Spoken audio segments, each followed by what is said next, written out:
Pseudo-response, sort of. Future and exponential machine intelligence, megatrends towards singularity.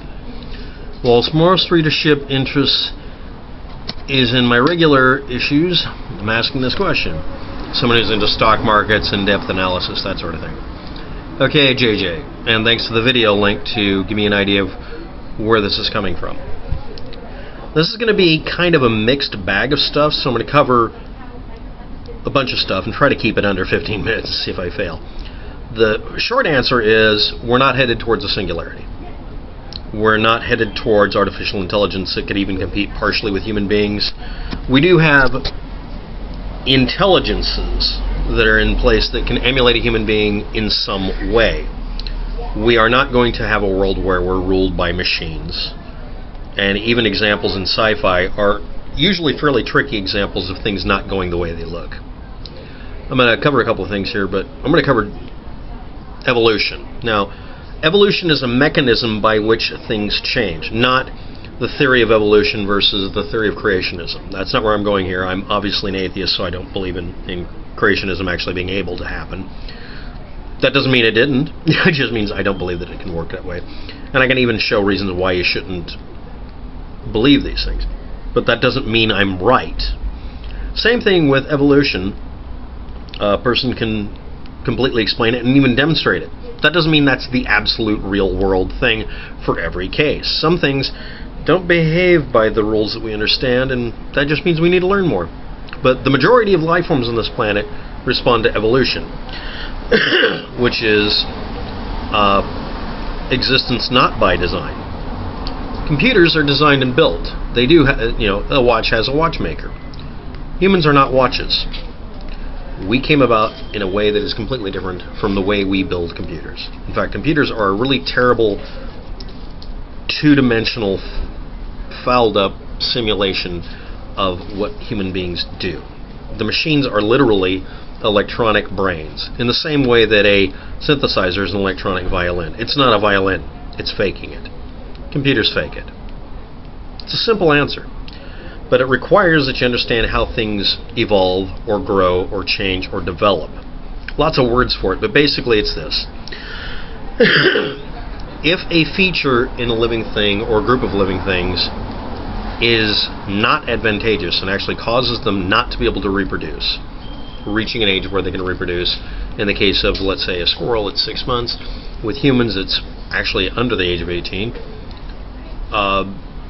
If it makes it to where you can't reproduce or you die, it doesn't get passed on as easily.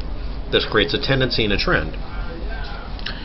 The evolution of electronic equipment and computers has nothing to do with that. They don't reproduce. Although in a way they may, if you want to think of it that way, because we designed most computers on a computer, but they don't actually reproduce. Also, if they have a negative characteristic, such as the Windows operating system I'm using now, it will continue to exist until Microsoft wills it otherwise, even though everyone universally says get rid of it. See also the YouTube entire policy section. Systems that are created by human beings do not follow the basic laws of supply, demand, evolution, survival of the fittest, anything even close. But more importantly, they don't follow the rule of that which is most detrimental should not pass on. It too shall pass. Every generation. Living things, on the other hand, usually don't do that. But not always. Sometimes they do carry things through that are negative. There was a criticism a little while ago of someone posting a video where they said that evolutionarily, human beings have changed over the last 100,000 years and should continue doing so to fight their natural tendencies, which I found ironic. Things as complex as behavior can technically be influenced by a single chunk of genome, a single section of chromosomes, a single bit or byte, or in this case, Gattaca list.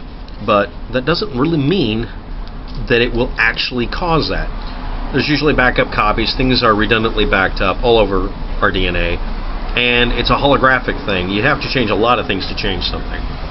And for it to change and proliferate through the population, it has to actually have a real effect on existence. So someone in that case complaining that men and women should not behave in the way we think of as the way men and women actually have behaved for the last 300 years, that we need to evolve somehow. That is a completely stupid statement. On the other hand, with a computer, I can literally start from scratch and design things. I'm actually qualified to do that. From transistors and MOSFETs all the way down to a microchip, or up to, depending on how you look at it. All of these things follow the rule with Moore's law about the technology. We get a doubling of capacity one way or another, and sometimes more than one way at the same time. Throughout a certain period of time, 18 months, everything doubles, which means they sometimes quadruple and octuple, and I'm not going to go any further.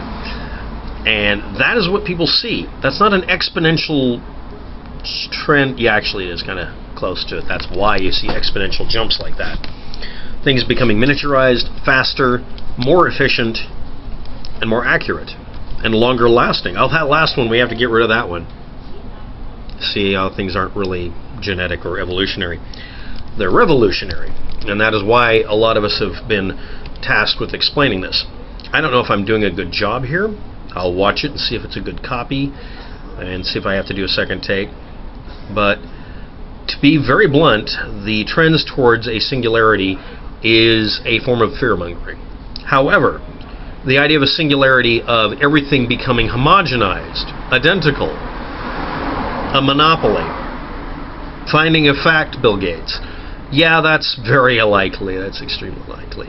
And then Google comes along, and Apple, and cell phones are the dominant characteristics, so YouTube sucks if you got a computer. Freaking hate iPhones. But you can tell your computer to lie and say it's an iPhone and get away with it now. What I'm saying here is that the only people who keep fanning the flames of this meme are people who do not have an interest in or the ability to explain it so that people can learn. And my channel is based on trying to do that, and I fail at it a lot. But machine intelligence is by definition an oxymoron. It's a computer playing at being smart. When you do that, they fail miserably. But then again, it used to be that computers could not interpret human speech for crap, and they're getting really good at it. But that's just because they're being used as a tool for human beings to learn what language really is. And that's helpful. That means that we're learning how to teach people who can't speak correctly to speak, or learning to listen better, maybe. It's also making it to where we can listen to more people, because now the computers can translate. See also Star Trek episodes with the Universal Translator.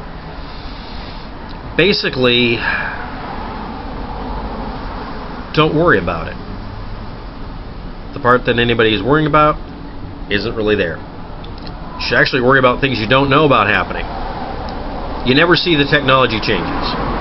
20 years ago, I never thought I would be sitting somewhere on battery power, because laptops couldn't do battery power like this, making a full motion video recording, then correcting the stupid errors because it's a crappy camera, and uploading it same day.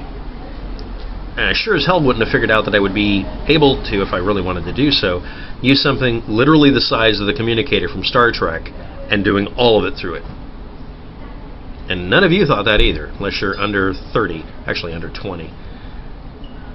When sci-fi becomes reality, you never know which piece will happen. I'm personally happy we don't have the transporter and flying cars yet. Thanks for watching. Have a good day. Good luck with all that. Don't be afraid.